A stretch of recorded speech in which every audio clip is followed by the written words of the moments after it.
Hey, this is Steve in Dallas, Texas. It's Saturday morning, my friend, and you are listening to Light Talk. Good morning. This is Ellen in beautiful and relaxing St. Bart, and today we are chatting with lighting designer Casey Wilkerson on Light Talk. And this is Zach coming to you from the nation's capital, Washington, D.C. And if you don't already know, you are listening to Light Talk, and we are the Lumen Brothers And Sister. Oh man, welcome to episode 227. You know, today we are halfway through our 5th season. Today we are 85 days from Halloween. Today we are 141 days from Christmas, but most importantly, we are 105 days away from the LDI Circle Bar. So is everyone going to get on a plane and go to Las Vegas? We all there? Absolutely. Good. We'll have new swag this year. We'll have new, I think it's lanyards, but I'm not sure. What happened to the light up balls? Oh, I forgot. You wanted light up balls. Maybe we can have 2 or 3 different types of swag. The only way to find out is to come in person. There you go. You know, and we are also about 30 seconds away from hearing from our latest guest, principal lighting designer at Disney Live Entertainment, Casey Wilkinson. Hey, everyone. How you guys doing today? All right. Great. Where are you today? What part of the country are you in? I am based, I live in Los Angeles, but I'm based in Anaheim. So, Zach, why don't you tell our listeners a little bit about Casey? It would be my pleasure. As principal lighting designer for Disney Parks Live Entertainment, Casey leads the team that designs lighting and visual effects for Disney Live Entertainment in California and Hawaii, in addition to providing programming support for Disney projects around the world. His Disney projects include stage shows, concerts, tours, parades, and nighttime spectaculars. Theatrical designs include Lizzie, Wicked Lit, Dogfight, The Secret Garden, and The Who's Tommy, among many others.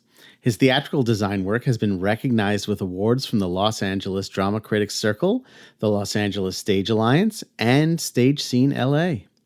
Casey's work has been published in Live Design, Lighting and Sound America, Stage Directions, and Teaching Theater.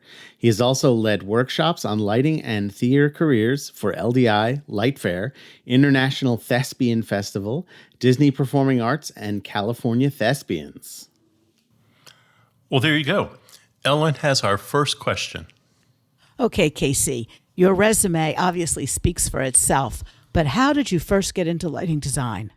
Well, I first got into it because I wanted to be in theater, and I didn't know what I wanted to do, right? So I was curious about audio, I was curious about lighting, I was curious about scenery, and I had a little bit of an art background, a little bit of an architecture background, and my director asked me one day if I would be interested in designing scenery for the school play. And I thought, okay, well, that's kind of architecture. It's kind of artsy. Sure, I can do that. And I did that, and I was sort of bitten by the bug at that point. And I really wanted to continue going down the road to becoming a scenic designer. So much so that by the end of high school, I had made up my mind that that's what I was going to do. And then in, I think it was November, I'd already gone to college. I'd already enrolled and was already attending classes. And I went to see, I'm going to age myself. I went to see the Police on the Synchronicity Tour in 1983. And they were, I believe, the second band to use the first set of VLs after Genesis had used them. And, the band comes on stage, and we're very close. I'm in like the second or third row. And all of my friends are like, oh my God, it's Sting, it's Stewart, and I'm looking at the rig because I don't understand what I'm seeing. And, I went back to college, and I was taking my first lighting class, and I asked the professor, I said, okay, so there were these lights, and they moved. And he said, looks sort of down his glasses at me and says, well, yes, in theater, we call those follow spots. And I'm like, no, you don't understand. I know what a follow spot is. There were like 50 of these, and they all moved at the same time.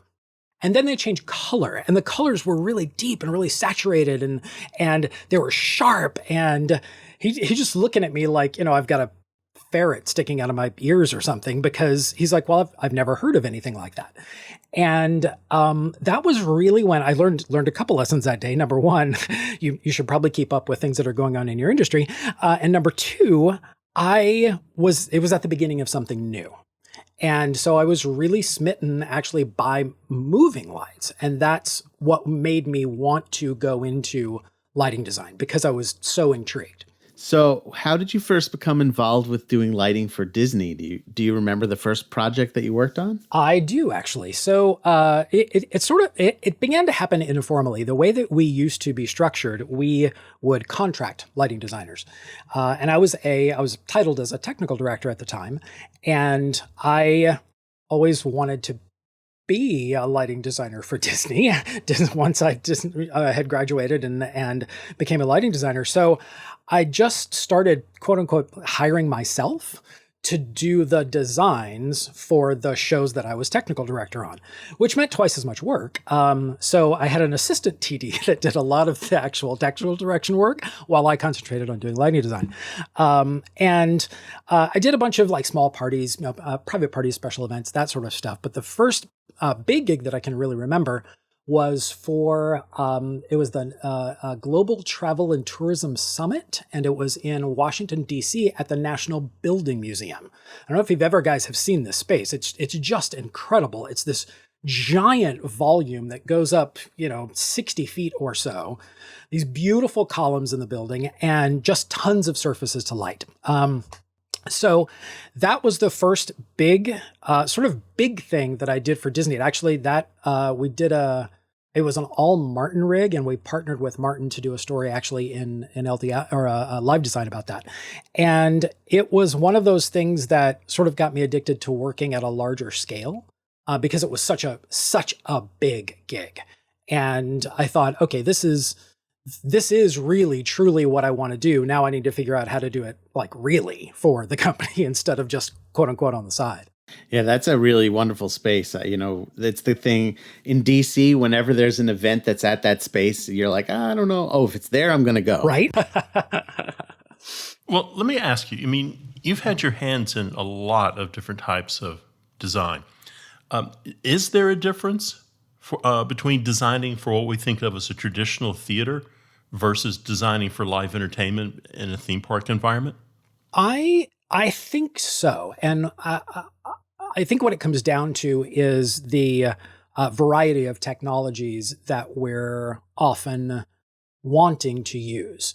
And maybe this is a little bit more applicable 10 or 15 years ago than now, since Broadway has really embraced a lot of technology, and theater, to the extent that they can afford it, have embraced it. But I've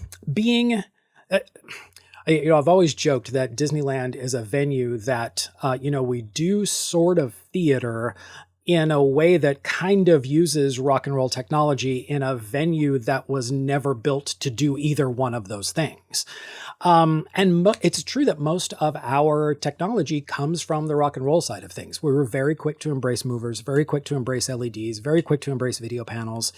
And I think that's probably the biggest difference, is that there is less of a hesitance to embrace whatever is new, not just because it's new or fun or shiny, but just because we're often asked to do things unusual, out of the box, things that have never been done before, or spin things that have been done before into something different. And so we're quite often asked to look outside of the norm to find all of the technologies that will enable us to support whatever the creative is. Do you spend a lot of time looking at equipment? Oh my gosh, yes.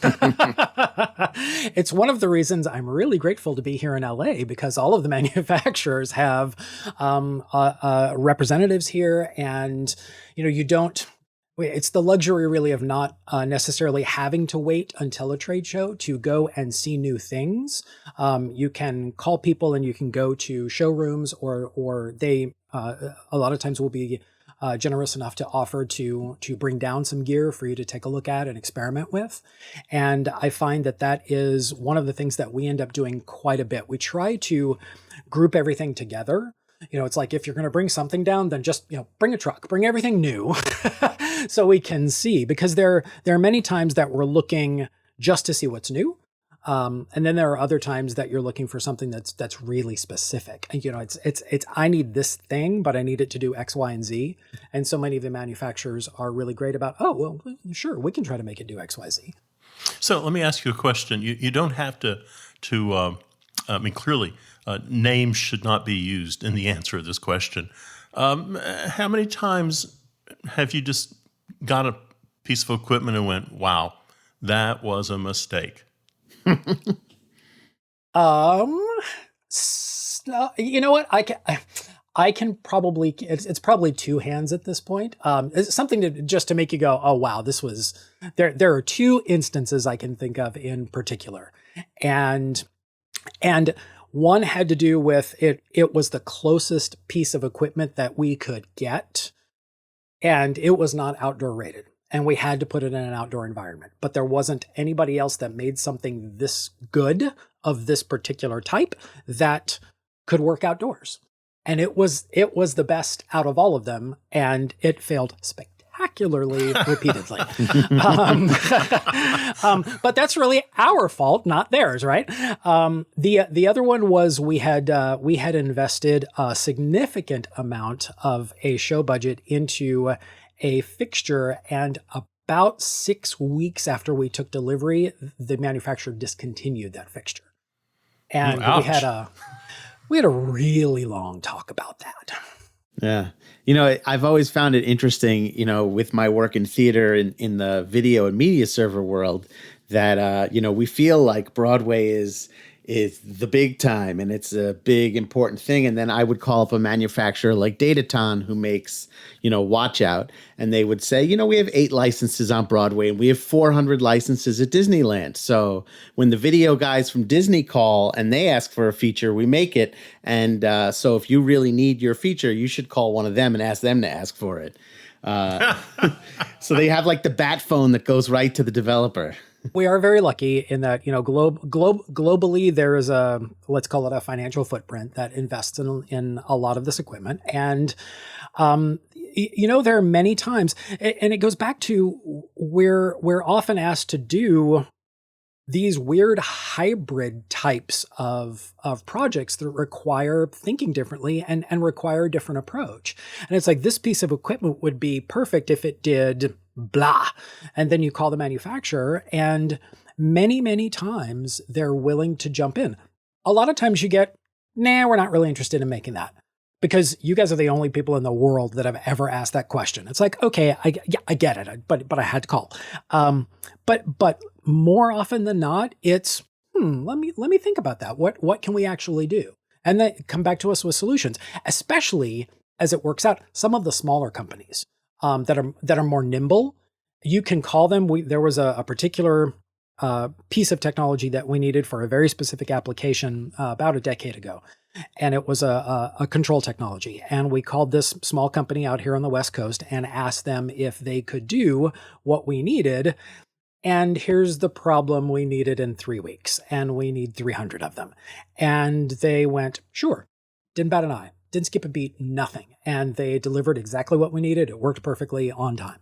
And so we find a lot of times, if you find a younger, hungry company that can still do what you need them to do, obviously, and make it robust and reliable and all that stuff, then they tend to jump in quicker. Right. And I imagine you must have a lot of wizards within the company too who are able to make things work as well. Oh yeah, there is one of my colleagues that whenever I talk to him, I walk away either feeling much smarter or much dumber because he just knows so much. And sometimes it's intimidating, but other times it's really just you just sit there and just soak up new knowledge. It's great. So considering the differences and the challenges that you experienced when you're designing for the parks, can you sort of walk us through, I dare I say, a typical nighttime spectacular tech process? I mean, we can, pick a nighttime show and just sort of go through what is it, how does that work from conception to opening night?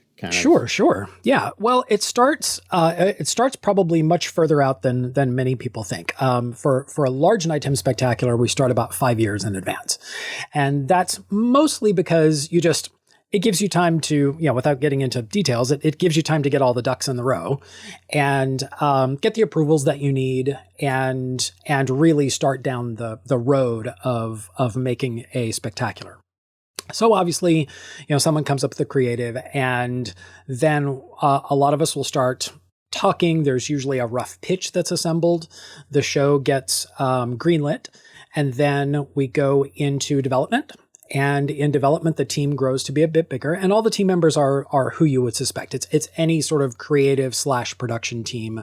All of those people are there. I think probably the only difference is that we have a significant show control piece, because our safety interlocks and things of that nature are extremely important, and the robustness and the reliability of the equipment that we're looking for is fairly extreme, right? If you're doing a Broadway show, you're doing 8 shows a week. There are some performances that we do 8 times a day. And so the technology and the scenery and the everything else has to be designed and built to be able to support that type of a duty cycle, right? So that process takes a while to get through development. All the individual designers are working in their crafts, and then we get to a gate where we present the show again as a more refined, finished pitch. There may be a scratch track, a demo track. There's probably a lot more advanced art. The story is a little bit or a lot sometimes more tight. And is that then, like an animatic, or how is it presented in that way? It can be, yeah. It sort of depends on the project. I've worked on some where it's storyboards. I've worked on some where it's animatics. I've worked on others where we go where it's more than an animatic. We go into something like D3 or something, and you create the environment and really flesh out maybe one scene of the show and really show what that could be. So some of it just depends. Some of it is dependent upon your timing, obviously. And then others, it's dependent upon what we think those who are in the position to approve the show and to go down the road really need to see. There's some people that are great with a verbal description. Some people need art. Some people have to see, beat by beat, everything. And so it's really at that point that everybody sort of, in some ways, goes off on their own to pursue all of their individual crafts. And it's not that there isn't any communication between them, obviously, because so many of us are interconnected, especially lighting and video these days, that you're developing ideas together. You're working with the technical director, trying to figure out where technology is going to fit and what has to be built to mask it. And, the art directors are always concerned about, not seeing the speakers, and the show directors are concerned about the story. And we're also concerned about, not really seeing a lot of the technology. It's a little bit more magic when it's invisible, right? You look at something like Fantasmic here on the West Coast, and the show sort of pops out of nowhere. And there's, that's its own little bit of magic. So that process, can take probably 18 months to 2 years, depending on the size of the show. It's really when everything starts to come together is when we get all in the space together. And one of the things that we've experimented with over the last few years is 2 different approaches. The one approach is essentially, video will come in almost, let's say, 85% complete.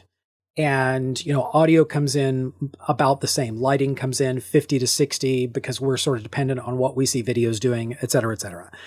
And the show is assembled, and the time that you're out on site, when the park is closed, overnight, in the middle of the night, in the cold, is kept to a minimum.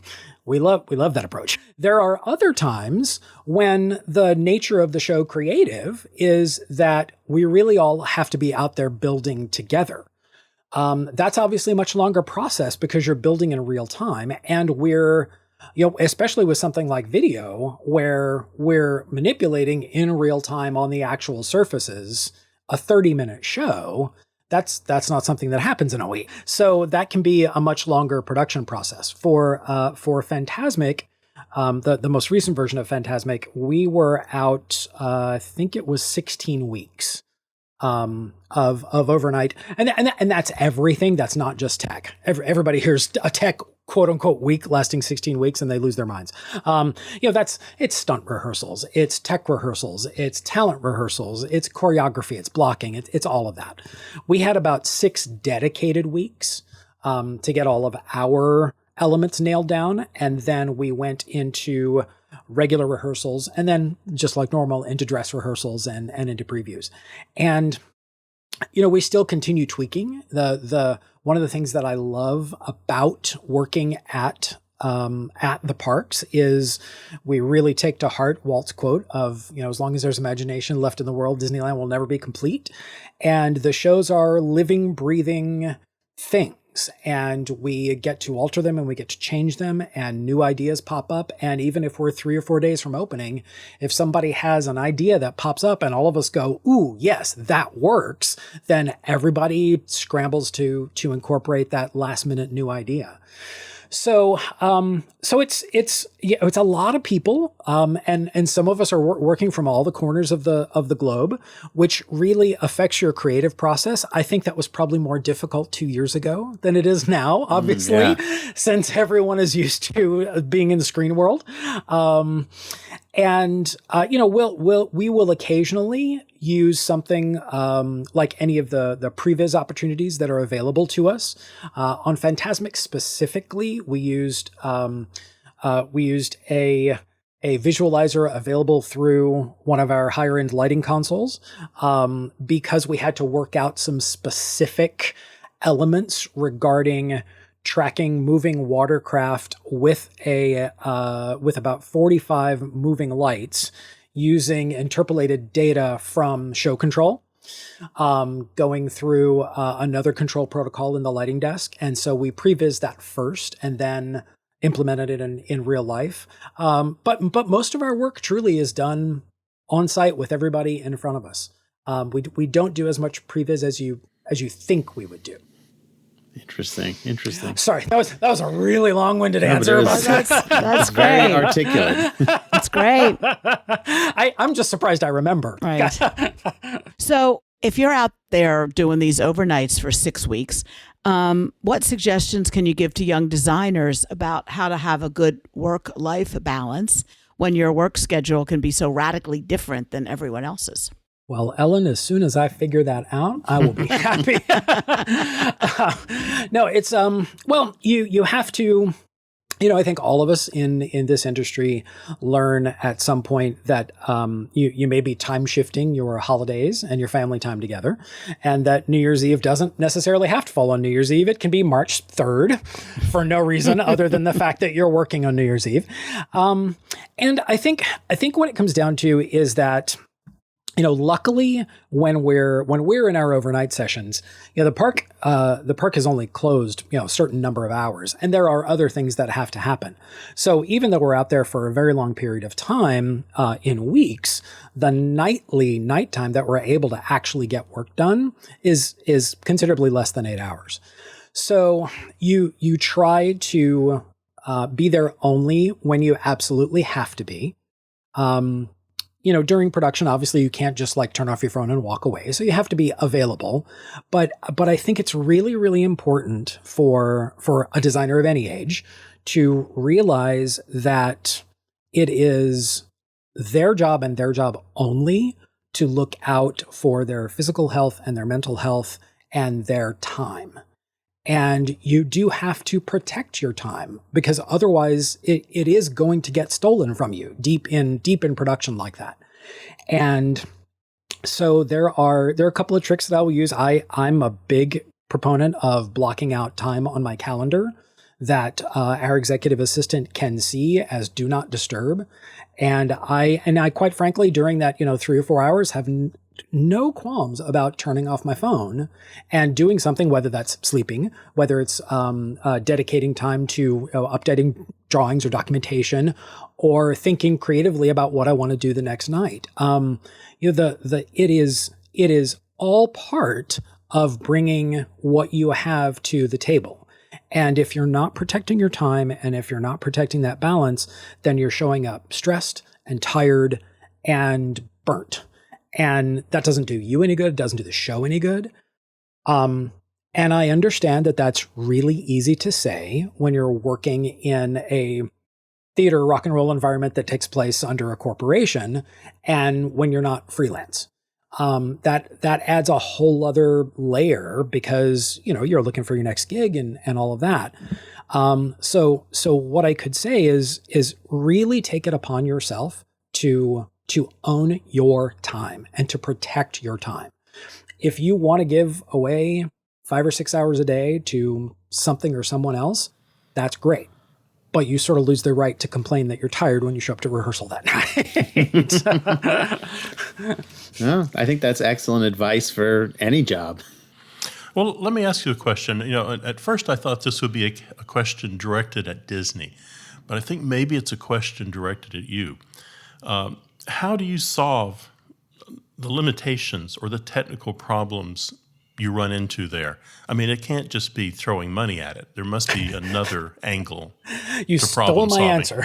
My answer was going to be piles and piles of money, which is a myth, right? Everybody thinks we've got just like truckloads of cash, but when I talk to high school students, I was like, just like you guys, we have a budget. And we have to stick to the budget. We've agreed. And, part of this is, it's your responsibility. It's what you've said you're going to spend. The other part is, I'm a stockholder. I would like for us to make a profit. So, it's a serious fiduciary responsibility to stay as close as you can to what you said you were going to spend. So the solution isn't piles of money. The solution is to really open yourself up to thinking differently and considering approaches and technology that some people actually just might laugh at you for doing.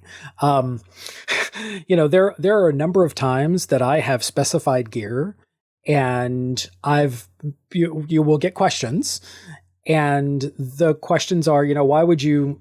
It may be gear that is maybe a piece of gear that is perceived to be cheap or inferior, and I will get questions about why would you spec something like that? And it's like, well, because it does what we need to do in the time that we need to do it in the conditions that we need to do it, and this is the amount of money that we have. There are these factors. When it comes to unusual things that we're asked to do, I can cite actually two specific examples. A couple of years ago in 2019, we did a Halloween immersive walkthrough experience called Villains Grove in Disney California Adventure. And everything that we wanted to do was coming back pricier than what we wanted to spend. There was this idea that the finale scene would have essentially branches that appeared to be hanging off of these trees that morphed into chandeliers and had twinkling candles in them. And we went to a few different manufacturers, fabricators, out here in Southern California. And we had, drawings of what we wanted. And they came back ridiculous, just like absolutely ridiculous. And so my assistant designer and I went out I think it was a weekend, and picked up a bunch of stuff from floral supply places, fake branches and everything. He took them home to his garage. He got City Theatrical, the flicker candles. He did some wiring. We did some weatherproofing. He did some painting. And on Monday we had a mock-up, and it cost us, it was like $175 each.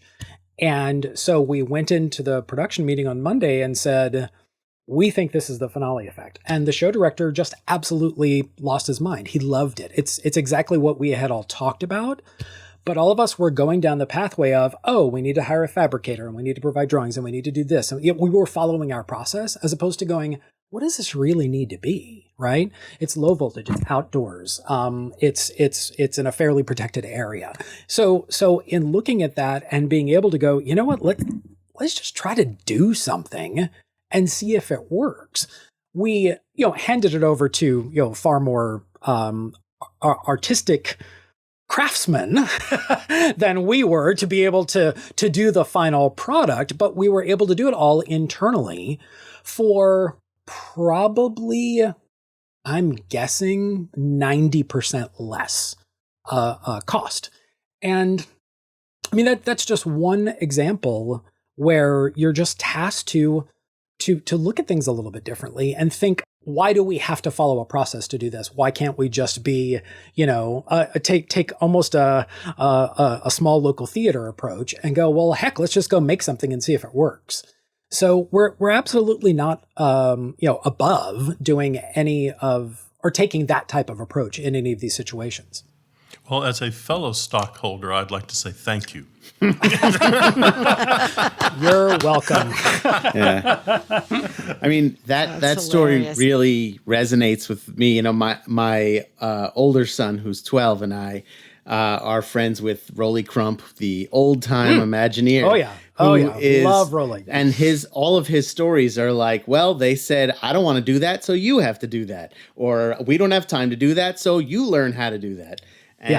So there's a lot of that in the DNA, I think, too, that inventiveness and that those can often lead to breakthroughs in design and breakthroughs in technology, because you have people who are just trying to figure out how to make this work, and they're not weighed down by the limitations of how much it has to cost, or, how many people need to be responsible for this, or, the labor or whatever. And you're able to create these beautiful things and these wonderful effects that when you sort of look behind the curtain, you see it's like held together by, well, not really held together by like gum and toothpicks, but that essentially, in the DNA of it, it was just like a bunch of guys on a weekend, just like Disneyland itself. Well, Walt and Herb Ryman sat down, and 2 days later they had the master plan for Disneyland. Right?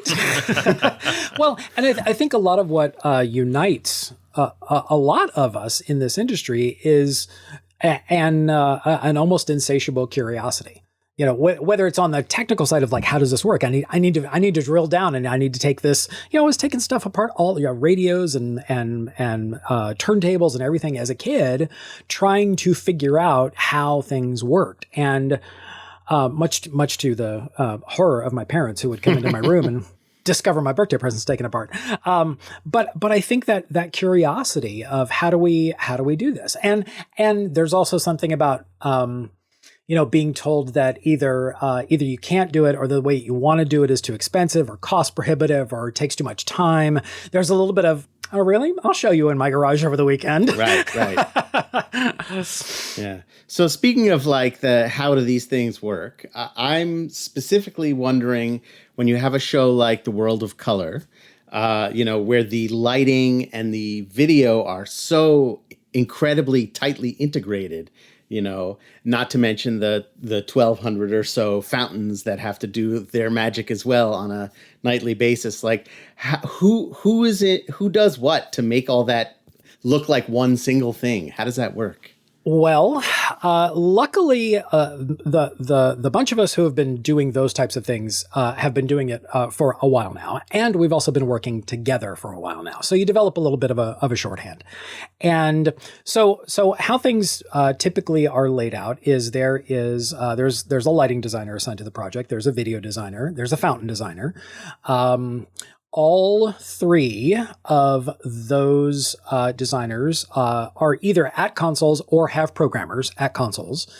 With something like World of Color, they are the fountains and the lighting and the video are all programmed / triggered by lighting consoles. They ride on a backbone of show control, which provides for all the interlocks and everything, but all the programming is done on lighting consoles. And so once that happened, once that sort of, back when convergence was the buzzword and was a thing, the lighting, the hardcore lighting designer in me said, well, if I'm controlling it, then and it's bright and it's affecting what I'm doing, then I want to have a voice at the table and a significant voice. And so that led to some conversation about who the tiebreaker was. Essentially, our art director is responsible for video, our show director is responsible for video. Is it a dedicated video designer? Is it a dedicated lighting designer? Is it a lighting and video designer? So we've worked through those questions over the years, and it has really come down to it depends on the project. Because we're lucky enough that all of us as my staff and myself as lighting designers all have video backgrounds as well. Not on the technical side necessarily, but on the creative side.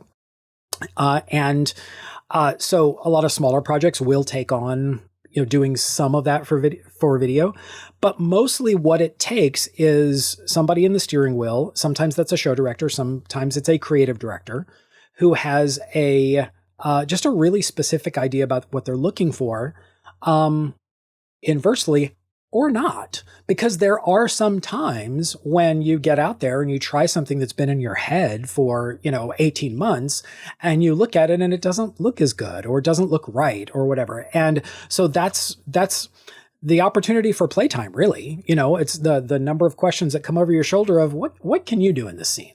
And you just sit there with your programmer and you start playing, and you're just like, well, we've got this and we've got this, or we could do this, and then the lights could duck down, and the video could happen, and then pyro could happen.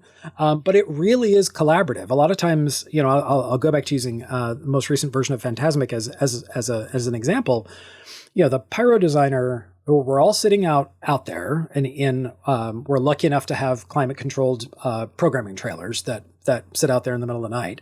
So in this trailer is usually the producer or production manager, the creative director and show director, the video compositor, the fountain programmer, lighting designer programmer, sometimes the assistant lighting designer, the laser designer, and the pyro designer. That's quite a crew. How big is that trailer? It's a big trailer. That is quite a crew. And the thing is, we're all we're all strongly opinionated, and we all have an idea, and that's a thing, right? You're not paid for one idea. You're paid for your brain and coming up with 100 ideas. So if something doesn't work, going back and trying the next thing is really important to be able to do. So, sometimes you'll start down a path and everybody's doing their cues, and we'll work for an hour or so independently, and it looks like a complete mess.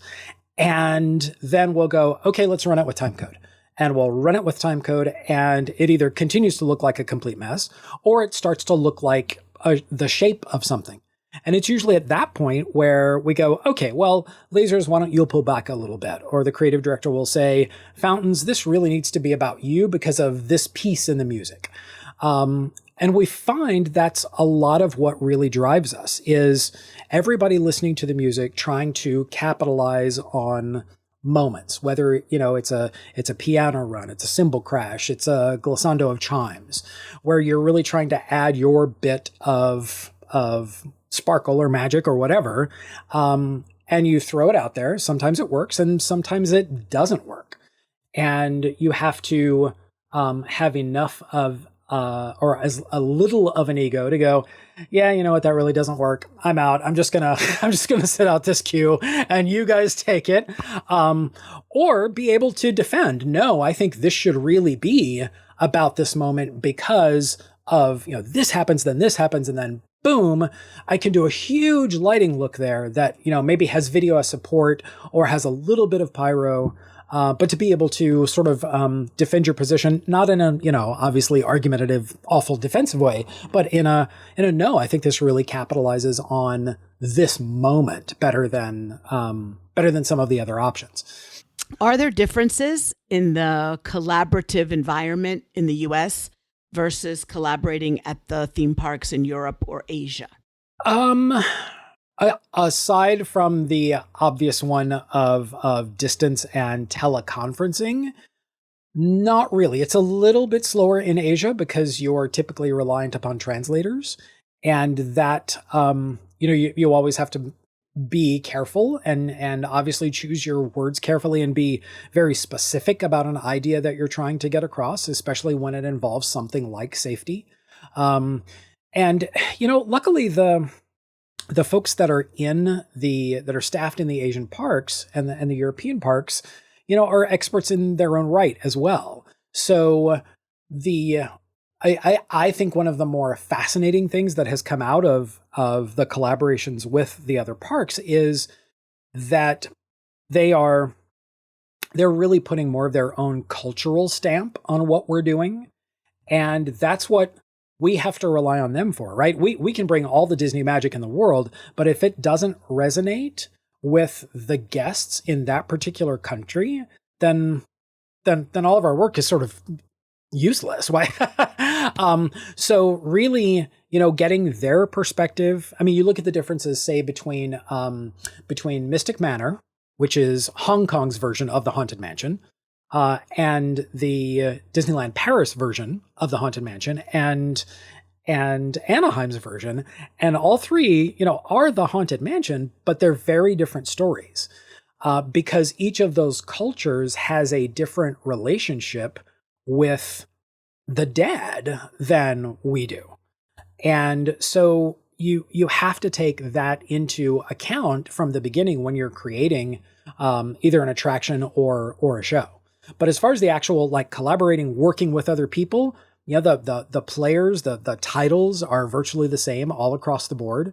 And everybody brings, I like the international perspective. Everybody brings just sort of a different way of thinking to the table that makes those sorts of projects really fascinating. And you sort of have an American colleague in Paris with Tracy Eck, so that helps, right? Yes, we do. Well, and our director, the director of production now, is an export from Anaheim in Paris. Yeah, so that's we've got a couple of producers that actually came from Florida that are now in Paris as well. So cool. So it's and that's the other opportunity, right? Is if you decide you want to go off and if you want to be an expat and live in France for a while, there are potential opportunities to transfer to other parks, which could be fun. Yes, it could be great fun. Okay, I want to circle back to that trailer. And can you discuss a little bit about that LD programmer relationship that's evolved over the last 20 years? I mean, that's gone from just do what I'm telling you to do to partner. Okay. Yes, and I think it's as far as I'm concerned, it's the single best thing to happen in the last 20 years, because I was a programmer a very long time ago, and I hated. Quite frankly, I hated being data entry. I hated Channel 1 at 30. And so one of the things that we have really tried to do at Disneyland specifically is create mentorship between designers and programmers. We have a number of programmers who want to design. We have a number of programmers that we are blessed with who are never happier than when they're sitting behind a console. And that is what they want to do. And they have dedicated every single part of their brain to diving so deep into consoles today.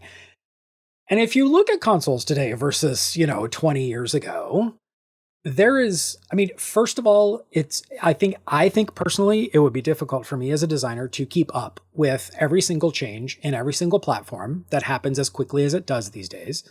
But the other thing is as a designer, I feel really strongly that my eyes need to be on the stage and my ears need to be tuned to a stage manager or a show director or a producer. And so that puts me in 4 different places already. I don't want to add a 5th having to deal with a lighting console. So we really embraced the idea of programmer as collaborator.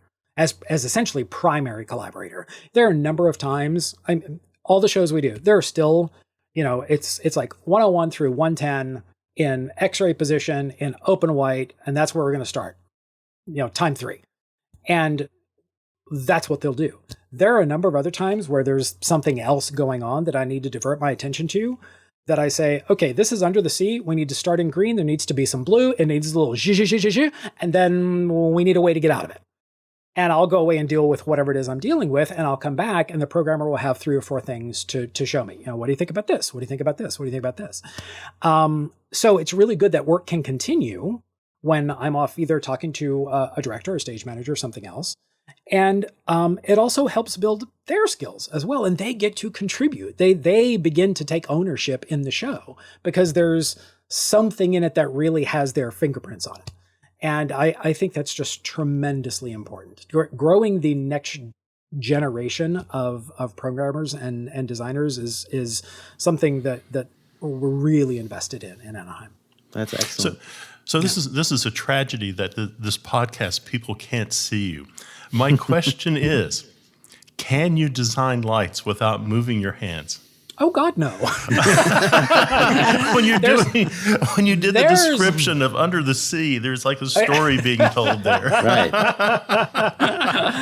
I am. Yes. If you made me sit on my hands, I would cease to be able to speak, I think. Because and it's a huge part, right? When you've got, especially when you've got moving lights, and it's a shame nobody at home can see this, but it's like, I need them to do this, or I need them to peel away. It's all that sort of stuff that, if you chopped off my fingers, I wouldn't be able to design. Well, literally, but figuratively as well. I wouldn't be able to tell anyone what I was looking for. Yeah. That's funny. Our next question is, do you have any thoughts or advice for young designers who are interested in breaking into the theme park industry? Yes. Okay. So first of all, like we were talking about earlier, be curious. Absolutely. That is the number one qualification. Be curious, and be curious about everything. Be curious outside your craft. Everyone knows our basic job as lighting designers is to see the actors and to render the costumes and the scenic and everything else on stage appropriately, right? To whatever the director is asking us to do. But beyond that, the more you know about costuming, the more you know about fabric, the more you know about scenic design, the more you know about paint, the more you know about how surfaces reflect light, the more you know about video, the more you know about projection, the more you know about show control, IT, network. Please learn something about networking. And not just, between designers at Circle Bar, but networking as it comes to data transmission across a network. I would honestly say the other thing is to, you don't have to be necessarily a fan of theme parks to work in the environment, but it certainly helps because it's a different way of thinking about things. Most of our shows are designed. We always think about them sort of as 360 productions, right? Because especially something like World of Color, Fantasmic is like 270-degree viewing angle. A lot of our shows are out in the middle of a crowd, so that's something that that once you immerse yourself in the environment becomes easier to do, and the more you're familiar with the parks, whatever it is, whether it's Cedar Fair, Disney, Six Flags, whatever. Getting immersed in those environments and learning what works well and what works doesn't, because there are some, just like in any field, there are some tried and true tricks that you can use, and there are other things that you always want to steer clear of because they typically just don't work. But then the other thing is, and this is more broadly, have something else that you like doing, that you're passionate about, whether that's something like Tom Daly loves knitting while he's not being a world-class Olympic champion diver, right?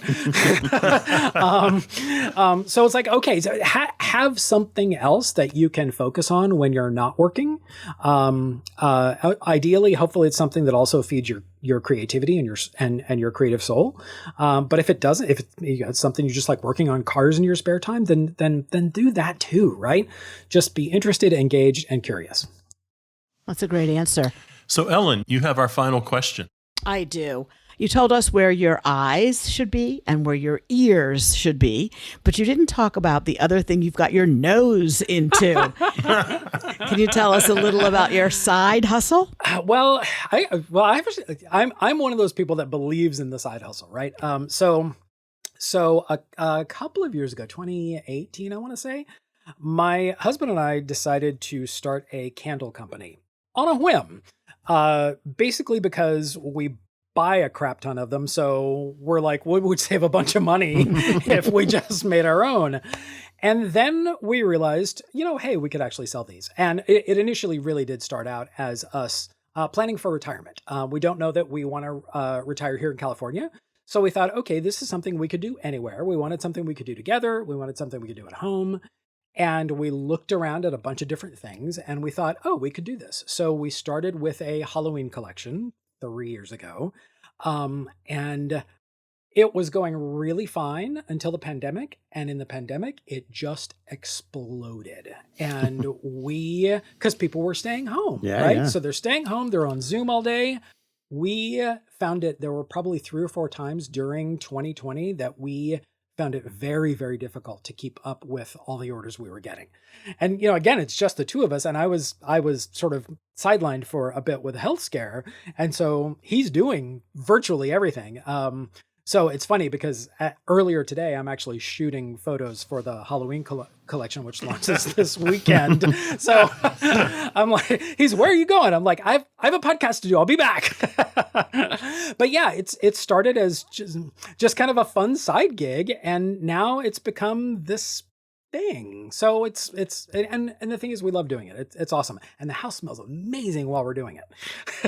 Can you tell us some of the stranger flavors? Okay, so it started. Okay, so I'm old, right? So we were goths back when goths were a new thing.